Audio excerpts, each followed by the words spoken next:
I wanted to have a brief conversation with you in regards to graphic design and computer art and Adobe products. The first thing that I should mention that as a graphic designer, you have to be familiar with numerous Adobe products to be successful. Now, I understand that for many of you, this might be the first time that you're taking a graphic design related course.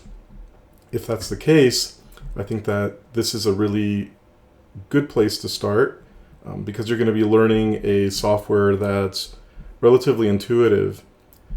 For that reason, Illustrator is a software that I felt would be appropriate for the beginning of our program.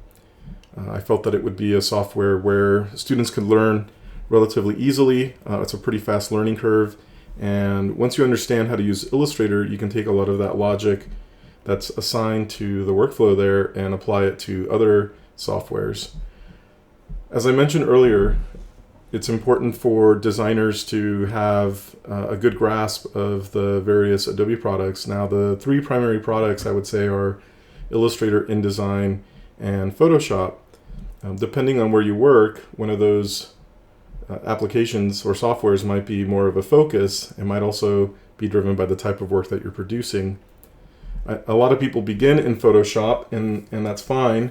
The problem with Photoshop, though, is that in many cases, people use Photoshop for just about everything that they want to create, and that's not necessarily a wise thing. Photoshop can be inefficient.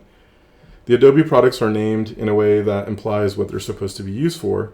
So if I wanted to manipulate a photograph, I would want to work in Photoshop. If I wanted to illustrate something, I would want to work in Illustrator. If I wanted to create a layout and publish a document, I would want to work in InDesign. If I wanted to make some special effects, I'd probably use After Effects. If I wanted to work in UI, I would probably work in Adobe XD. So Adobe gives you a number of softwares and applications that are specialized for efficiency. They're specialized to produce the work in the most effective and efficient way possible. And I think it's really important that as a designer that you actually learn the different products and then use the correct product for the problem that you're trying to solve.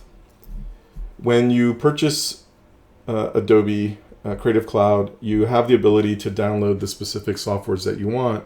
You can download all of them if you'd like, or you could focus on one or two. Let's say you're a photographer and you only want Lightroom and Photoshop. You could basically just focus on those two if you'd like. I advise students to download everything. You never know what you might need. It's fun to experiment. It's fun to play around with the different softwares, and I think that it's really important to become familiar with all of that. This class focuses on Illustrator, and I want to be clear about that. This class is primarily an Illustrator class. We primarily focus on illustration. We will not be using Photoshop. If you want to doctor some of your photographs before you illustrate them or use them as a reference to illustrate, that's fine. But I'm not going to be going over Photoshop or photo manipulation. I'm going to be focusing on illustration. One of the most important design components that a company has is an illustration, and that is their logo. So all logos should be made in Illustrator because it's a vector application. Illustrator being vector means that it is made up of a mathematical algorithm. In other words, it uses math to create the lines that you see and the graphics that it creates. Because it's math, you can scale it. That means that you can draw something the size of a postage stamp and then scale it up to the size of a billboard, or you can scale it down. You can illustrate something maybe as an 8x10 and scale it down the size of a postage stamp. And in both cases, whether we're scaling up or down, it'll maintain its integrity. So with that being said, logos need to be flexible and scalable, and for that reason, they should be illustrated in Illustrator. I once had a student that told me that their professor was upset with them because the professor wanted them to make a logo in Photoshop. And I was sort of taken aback at that because that is the incorrect software. And it really made me question why this instructor would be guiding a student in the wrong way. So I want to point out that when I teach, I try to be as professional as possible, I try to focus on professionalism in terms of the industry. I hope that you enjoy the class. I'm sure that as we move forward throughout the lessons, you're going to have numerous questions, and I want to invite you to communicate with me, contact me if you have any concerns, and I will try to address them as quickly as I can. A couple of things about the course. The course is basically structured around agendas and lessons. Every lesson will have an agenda. It's really important that you read the agenda first, and that way you'll get a sense of what we will be focusing on for that particular lesson. Lessons will have videos associated with them, and most lessons have homework assignments. As we move forward throughout the session, the number of homework assignments will start to decrease. The first half is pretty heavy on homeworks. The second half starts to slow down. The homeworks are designed to scaffold into the projects that we're going to be creating. In other words, the homework assignments basically prepare you for those greater projects.